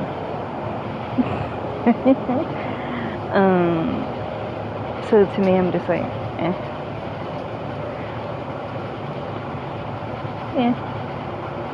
Well, to be honest, I don't talk about the person that I have feelings for. So I feel like a lot of that was just assuming things that you don't really understand. And I didn't even understand about a lot of what you were saying. But all I know is like, that's why I don't talk or discuss him with other people. So it's like one of those things where like, if you're going to assume something about someone, I was kind of talking about this earlier, you know, passing judgment and assuming things about people. You don't know that person. You don't know what they're doing or why they're doing it or anything like that. So to me, it's like, I understand that you're coming from a place of like protectiveness, but at the end of the day, it's like, I don't discuss my private life. I don't discuss him, and I don't discuss like, because we haven't even, you know, so it's like, it's not really anyone else's place to pass judgment on someone that they don't really know. You know what I mean? So it's not to be mean, but it's more of like, I take that with a grain of salt. Like, think what you want to think, say what you want to say, but it doesn't change how I feel. And yeah, that's pretty much it. So yeah, it's like, I'm not trying to be mean, but I just kind of ignored it. Because it's like, that's not how I feel, and it's not going to change how I feel either, because I know my heart. That's it, you know. My love for him is pure, and I don't assume things about people. I don't assume intentions. I don't assume the actions of others, you know. And I feel like when you go down that road, even though it might come from a place of like good intentions of being protective, it's also assuming a lot of things that you don't really know about somebody. And it's kind of like you're turning something positive into a negative based on no knowledge, based on assumptions. So for me personally, I just ignore that kind of stuff. It's not that I was trying to be mean and ignore you, but I have no interest in that. And I haven't really talked about him because I don't believe in talking about people to someone else when it's private, when it's personal. That's why I say it's in the vault. It's in the vault for a reason, because I respect his privacy, I respect him. And so when people say things like that, I just let it roll off my back, because it's not really their place to judge, and it's not their place to say, especially when you don't really know that person. It's kind of like, what are you basing this off of? You know? So yeah, and I get it. Like, I know that you said like you were projecting a lot of that because like you're going through stuff with. I know that that was where a lot of it was coming from, because you've been in so many relationships with different people, and they've all kind of like treated you a certain way. So that's kind of how I took it, is like you're projecting like what you've gone through most of your life with the people you've been in relationships with, and applying it to someone that it's like displaced. Yeah. It's like you're putting your stuff on someone else that you don't even know. Yeah. Because I keep all that stuff private. It's not for everybody else. It's for me and him. Him and I. Yeah. So I just took it as like, I know that you're going through a lot with like your exes and the relationships that you've been in, and maybe you just feel protective because you don't want to see me get hurt, and I respect that. But to drag someone else through the mud that doesn't deserve that, that's where I'm like, no. Yeah, because like you're taking your stuff and casting it onto them when they didn't deserve that. So yeah. That's why I just like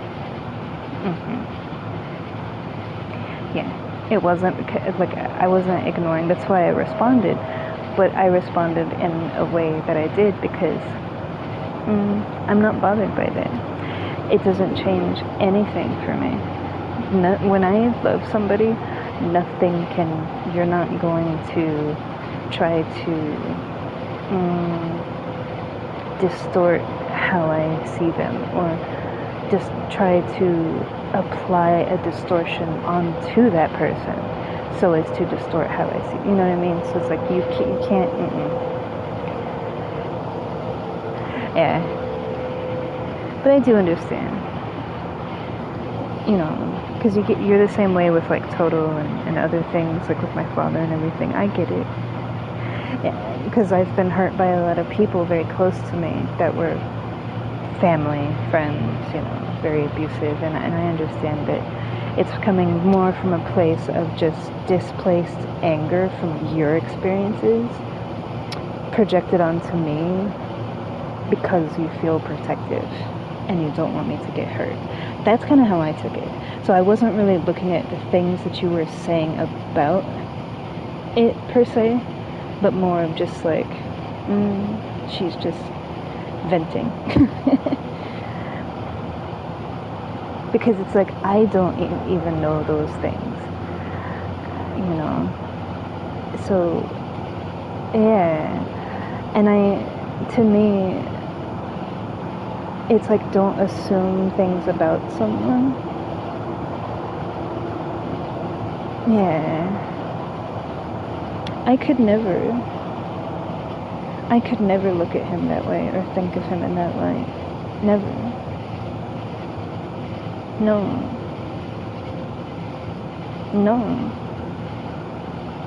So that's how I feel. That's all I wanted to say about it, because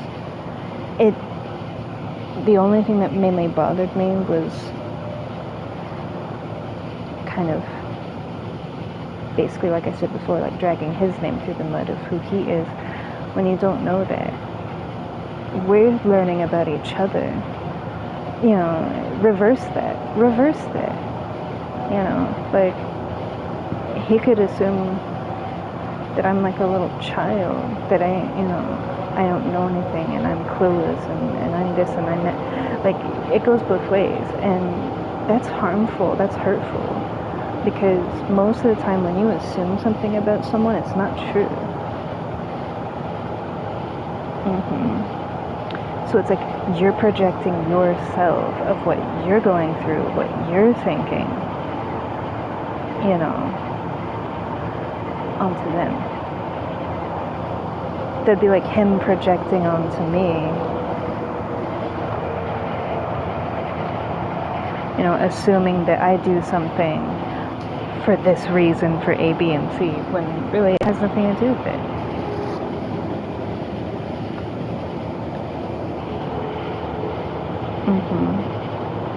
Yeah.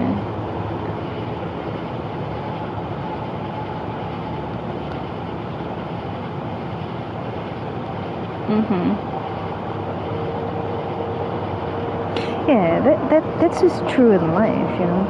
It applies to everything. Yeah. I just had the philosophy of like, I don't believe in talking about something if I don't know. You know what I mean?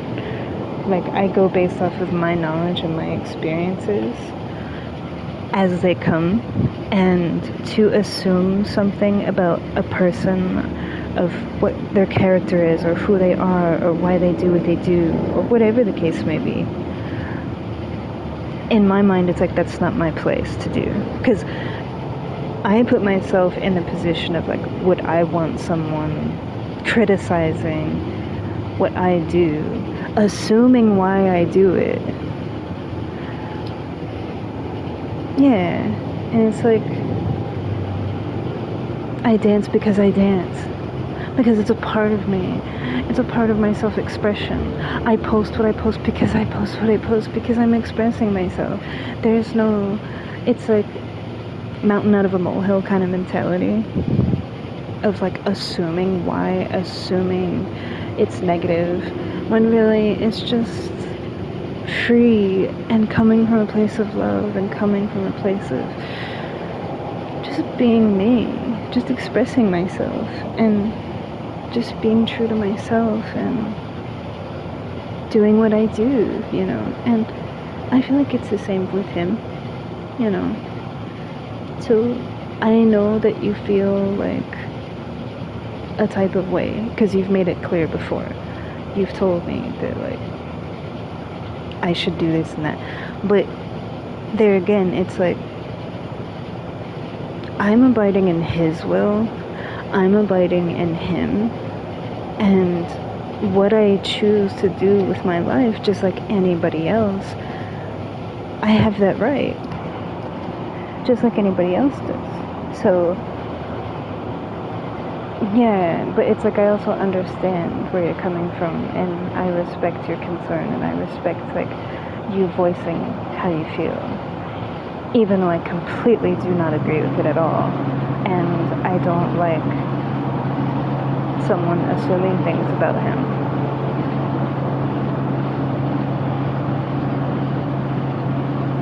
Because that's not fair, and that's not right, you know. You know, yeah, and exactly, and it should be based off of like what you know, not what you assume. If someone does something and you don't like what they do, or someone says something and you don't like what they say, you have a right to feel how you feel about that. But if you're just assuming things and like creating this assumption about someone based on nothing, that is like the blueprint for disaster. And I think the only part that really actually upsets me, other than seeing someone speak ill about someone I care about so deeply, is it's like I don't want them to think that that's how I feel just because it's how one of my friends feels. It's like that's that person, that's not me. Yeah, but it's like because you're my friend, don't make me guilty by association either, you know, like that's so. It scares me that just because someone else says something that it ruins something when that's not even how I feel. You know, that's not fair to me, and that's not fair to him. So I don't deal with drama. I don't deal, like, I know that you like drama, and I know you like to talk about stuff, I know you like to talk about people, but for me personally, I avoid those things like the plague. For that reason, because to me, it only brings harm. It only brings discord and an imbalance. And you end up hurting people when you think that you're helping. Because, for example, if he read that, that's hurtful to him. And they're sitting there like, what? You know? And then it hurts me because he could read that thinking that I must have said something when I didn't say anything, when it's based purely off of your assumptions because of what you've been through. And then it's like it's like it puts me in the middle of something when it's like, hey, that is not me at all, and that's not what I think, and that's not how I feel. And I don't talk about him with anybody. Yeah, it's like, because you see that, like, well, I have feelings for somebody, but I haven't met them, so it must mean this. And it's like, but that's literally it. Like, yes, I have feelings for someone that I haven't met yet. But beyond that, everything is just assuming. And I don't appreciate that. Because it can destroy innocent people that are not a part of that way of thinking. Not that he would be so weak as to assume that, but you know what I mean? Like, that's what it could possibly do. And that's why I don't like gossip. That's why I keep my personal life private. Because, for that very reason.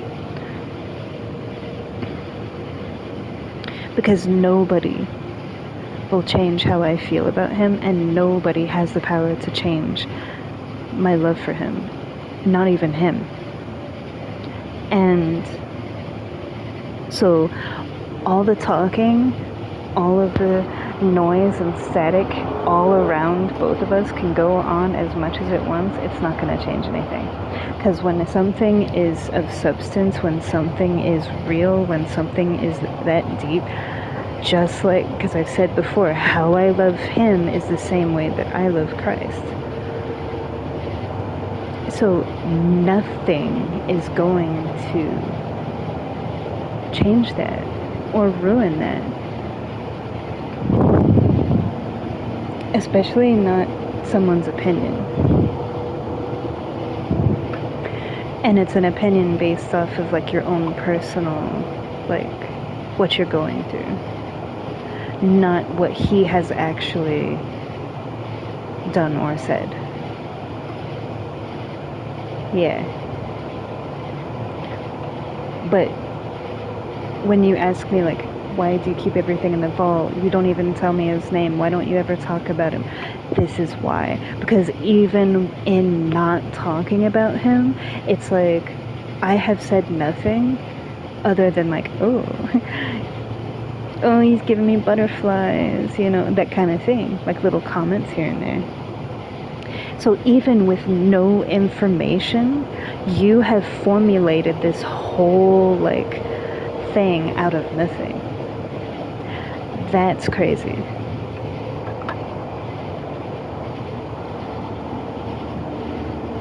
Yeah.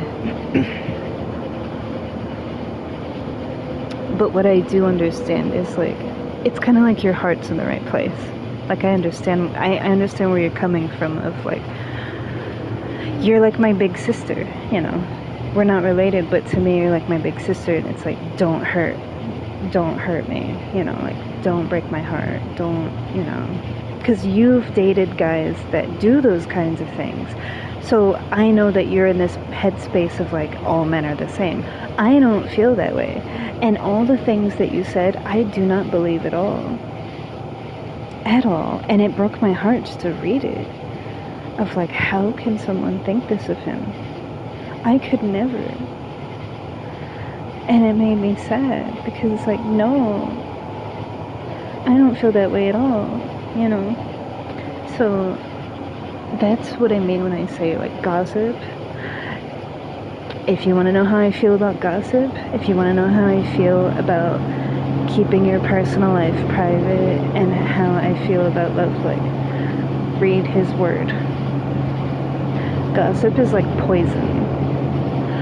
And even with no gossip, even with me not talking about him, it causes like this frustration of like wanting to know things. So you just start creating like your own little thing, and that's poison. And it scares me, because it's like I'm very protective of him and how I feel, and you know, so it's like anything trying to like crack that or break that or overstep that, you know, I'm just like, you know, like, so yeah, it's like I'm not upset, but it did hurt, because I mean, yeah, it's like you're speaking ill of someone I love and care about based on nothing but assumptions and based on no information, because I have given no information. So it's like, it didn't come from me. So thereby it had to come from your own construct based on your experiences, which I know your experiences. I know what you've been through with these different guys, and that makes sense, because it's like it's valid to a point, But where it loses its validation is when you project that into other people's lives, other people's relationships, other people of, oh, they're all the same. Well, no, they're not. It might feel that way because that's what you continue to come across, and those are your experiences. But to push that way of thinking off onto an innocent party, being myself and him, that doesn't merit that assumption. That's not right to me. No, it's okay. I'm just very direct. Like, if we're gonna talk about it, but at the same time, like, yeah, no worries. Yeah, and I forgave. I forgave that the minute that I saw it. Like, I forgave you for venting the moment that I read everything, because I knew, it's like, I know how I feel. I know what I've said and done, which is nothing. So I know where it's actually coming from. And I empathize with that. I do. Because you've gone through so much with relationships, and I've been there with you through most of them, at least recently, in the recent years. And you have gone through a lot.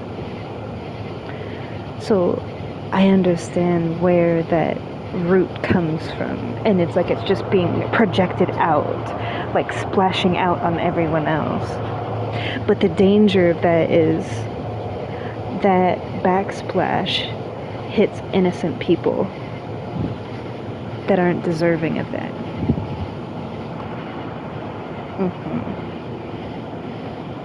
Yeah. Yeah. So.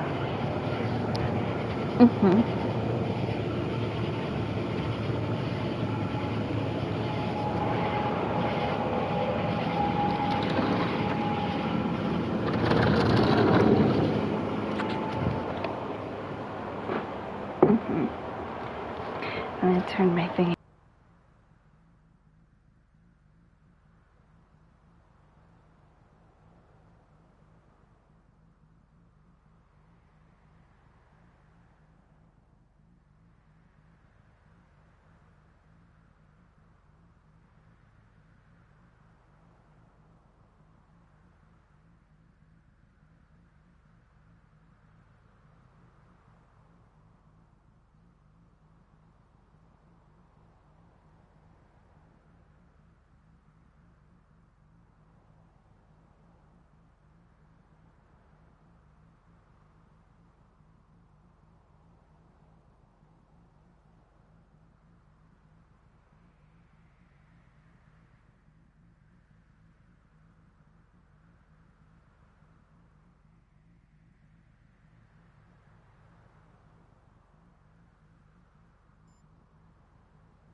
What can I do for you? Keep your blood sugar up. Have a good day.